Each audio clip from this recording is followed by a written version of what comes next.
Ah, don't scare the band. Isaac, Tarek, Joseph, Dom, and Jasper. Yeah. Did I talk to you on Zoom before? Was there for that? Probably not. Okay, what does Jasper do? He does all the guitar. Yeah, guitar, some Right on. songwriting. So, how many shows have you played in your life for various projects? Various projects? Yeah, just Project? Well, I've been performing since like 15, but like that's sorry, but yeah, performing since I was 15, but that was for like doing like old Filipino music and stuff like that. You have stuff way like more that. live But now, experience yeah. than your colleagues here. Is what I'm getting at. Yeah. Congratulations. We're going to Thank get you. to that in a moment. I think it's cool that you guys exist because I spent more time on Zoom last year with you guys than I did my coworkers, I think. So we had some good Zoom meetings, and what we talked about for one thing was you guys just raring to get on a live stage. What was the first show that you played? Was Lala your first show? No. Or you played Not technically. We played 8 hours before our first show at Lala, which was at Shuba's Tavern. Right. Yeah. Famous place. Yeah. So that was our first show at like midnight, and then 2 p.m. the next day we Lala, and then right after the Bud Light stage we did another show at Lala at a Toyota Den, a smaller stage. So no shows, and then all of a sudden 3 shows in less than 24 hours. That's insane. Did anyone throw up before? No. No nerves? You guys? No, but I wanted to throw up. So how did it go? Did it meet your expectations? I think it exceeded our expectations. As far as the feel from the crowd and just getting that feedback that you wanted to yeah, get? I mean, before the Lala performance, I was really nervous, and like once we stepped on stage, like kind of blanked out, and like just seeing like the whole crowd was just crazy.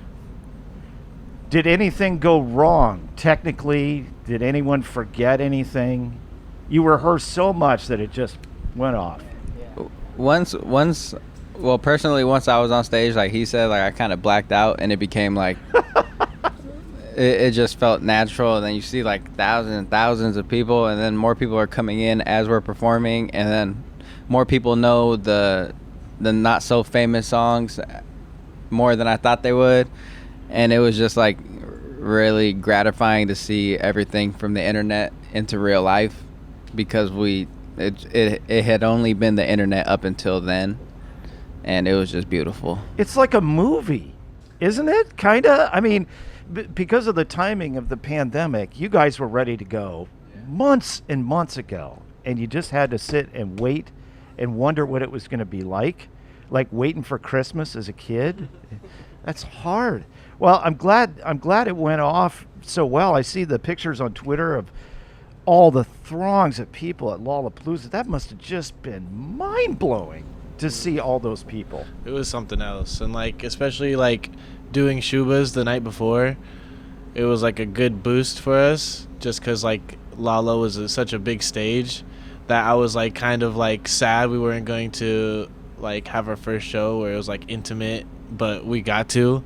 And like even if we were nervous, it was like the second you hear like the crowd chanting PTR, PTR, you're just like, the nerves go away, and you're just like, we gotta go out there, they're asking for us. They want a band called PTR to come out. I don't know. I mean, they're gonna have to put up with us. Now you mentioned that you were surprised by some of the songs getting the reaction that they did based on how you feel people attach themselves to various songs. What got the biggest reaction, do you think? Mariposa, easily. No question. People just sang along. We finish off our set with that too. Oh, Honey's nice.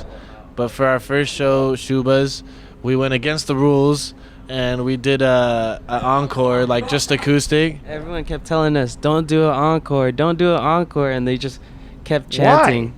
Why? I mean, venue rules and stuff, some shit like that. But but what is it called? We said fuck it, and we performed it. Even though we didn't like have it on the set list, we just like acoustic. And the amount of people singing that song, because it was Glide, our first song ever released, and that's what we decided to do for our encore. And the amount of people singing that one was just like, dude. Well, you couldn't leave without playing that song. They would have torn the place apart. Yeah. You got to give the people what they want, right? You gotta give them. You got to do it. Even 15 years from now, when you guys are just tired of play, you still got to play it, right? You still got to do it. You got to please the people. It's important. Well, I'm very excited that everything went so well, and you've got some more shows scheduled this fall. You're playing a place that I've actually been to, the Bowery Ballroom in New York. Oh yeah. Super cool venue. I love it. You guys will love it. It's the perfect size, and you'll pack that place out too. It's an easy subway stop as well. If you want to just pack all the gear on the subway and do it that way, you can do it. Don't do that. That's too much. Because you got to go up all those stairs, lugging all the gear.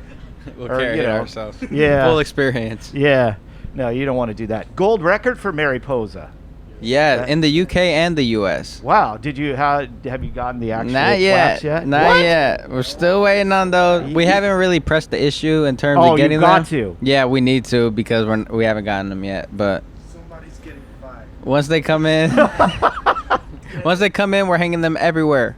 In the bathroom, in the toilet. Absolutely. Well, I'm just kidding. That is such a milestone. Most artists never get even close to that. So, I mean, enjoy it. It's a rare thing. It's like winning a gold medal at the Olympics. It's a gold medal for music. So, that's pretty exciting if you ask me. I never looked at it that way. Yeah. Gold No, medal at the I mean- Olympics. I want one of those. But most of the artists that you're going to play with at various festivals and whatnot, they haven't gotten there yet, and they may have a big audience, but that's a hard one to get. So congratulations. Thank you feel it so much. inside. Feel proud, okay? Because that's a big deal. I don't have a gold record, so I'm kind of jealous. So I know on Zoom we talked about how TikTok was such a help, and you guys kind of took me through what some of the weirdest interpretations of Mariposa and so forth were. Do you look again to see what crazy stuff people are coming up with now? Because it's been about a year since we talked about it. Not like as much anymore, just because like during the moment, like it was just so new, so brand new that like every day I was checking just to see what people were doing. And at the time too, we didn't have any live shows, so that was the only way we get to like see our fans and see their reactions to the songs. Yeah. So it was a very exciting time. But now it's just like, if you go, it's kind of normal. Like people just use it like for their TikToks, like in the background or whatever. The milk it is. crate challenge. Don't use Tree Rascals for nonsense like the. No, Right? use Are we it, right? use it for whatever Use it. you want to do. You don't But wanna, if you hurt yourself, you don't want people breaking their necks. if to you your do song. the crate challenge to any PTR song, you're gonna do better than other people. There are no gold medals in that event. It's just I haven't seen one person make it. Not that I've been looking too often. Well, if you got crates here, I'll be the first to show you. Maybe you could incorporate that into the show. Let's do it. Oh no, don't do that. Don't do that. You've got too much stuff going on going forward. Well, congratulations, guys, on the success, the gold record, the thousands of people at Lollapalooza. Did you meet anyone at Lollapalooza that you wanted to meet? I met Chance the Rapper, Samir Wow. from Young the Giant. I interviewed him. Did you really? We were doing an interview with Once to Watch. Shout out Once to Watch. And he was walking by, and we were just like, Samir!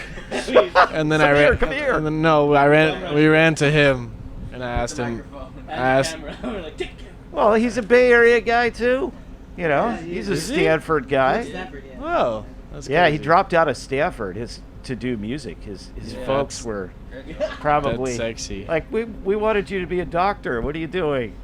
So do you have he's a nice guy. The question I asked him was, why are you so sexy? And he said what? He said, oh man, my mom.